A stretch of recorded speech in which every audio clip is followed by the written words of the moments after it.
The Lord said to Moses, "Speak to the Israelites and say to them, after you enter the land I am giving you as a home, and you present to the Lord food offerings from the herd or the flock, as an aroma pleasing to the Lord, whether burnt offerings or sacrifices, for special vows or freewill offerings or festival offerings. Then the person who brings an offering shall present to the Lord a grain offering of 1/10 of an ephah of the finest flour mixed with 1/4 of a hin of olive oil.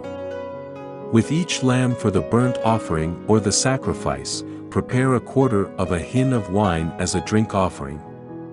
With a ram prepare a grain offering of 2/10 of an ephah of the finest flour mixed with 1/3 of a hin of olive oil, and 1/3 of a hin of wine as a drink offering.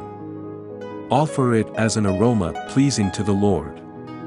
When you prepare a young bull as a burnt offering or sacrifice, for a special vow or a fellowship offering to the Lord, bring with the bull a grain offering of 3/10 of an ephah of the finest flour mixed with half a hin of olive oil, and also bring half a hin of wine as a drink offering.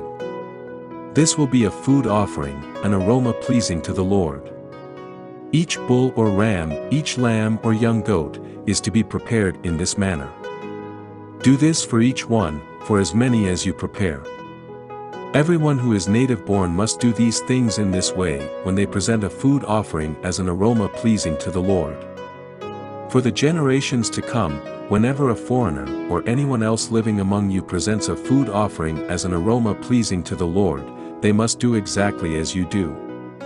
The community is to have the same rules for you and for the foreigner residing among you. This is a lasting ordinance for the generations to come. You and the foreigner shall be the same before the Lord. The same laws and regulations will apply both to you and to the foreigner residing among you. The Lord said to Moses, "Speak to the Israelites, and say to them, when you enter the land to which I am taking you and you eat the food of the land, present a portion as an offering to the Lord. Present a loaf from the first of your ground meal and present it as an offering from the threshing floor. Throughout the generations to come you are to give this offering to the Lord from the first of your ground meal.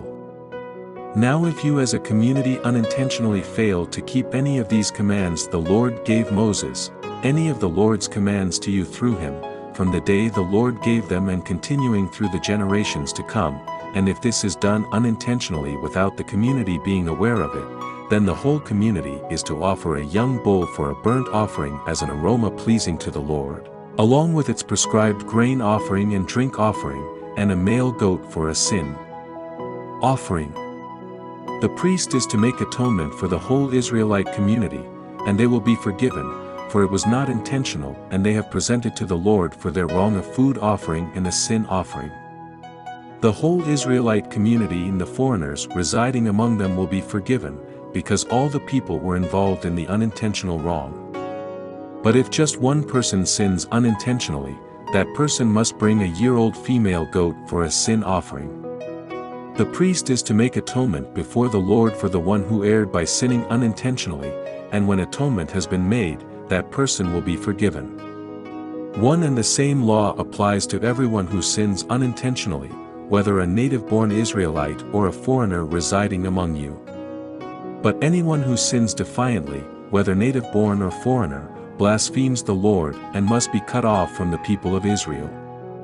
Because they have despised the Lord's word and broken his commands, they must surely be cut off, their guilt remains on them.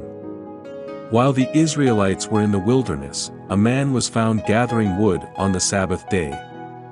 Those who found him gathering wood brought him to Moses and Aaron and the whole assembly, and they kept him in custody, because it was not clear what should be done to him. Then the Lord said to Moses, "The man must die.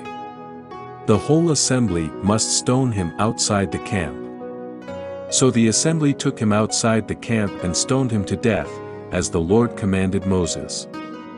The Lord said to Moses, "Speak to the Israelites and say to them, throughout the generations to come you are to make tassels on the corners of your garments, with a blue cord on each tassel. You will have these tassels to look at, and so you will remember all the commands of the Lord, that you may obey them and not prostitute yourselves by chasing after the lusts of your own hearts and eyes. Then you will remember to obey all my commands, and will be consecrated to your God. I am the Lord your God, who brought you out of Egypt to be your God. I am the Lord your God. Thank you for listening to the word of the Lord. Find out how to help our project in the description.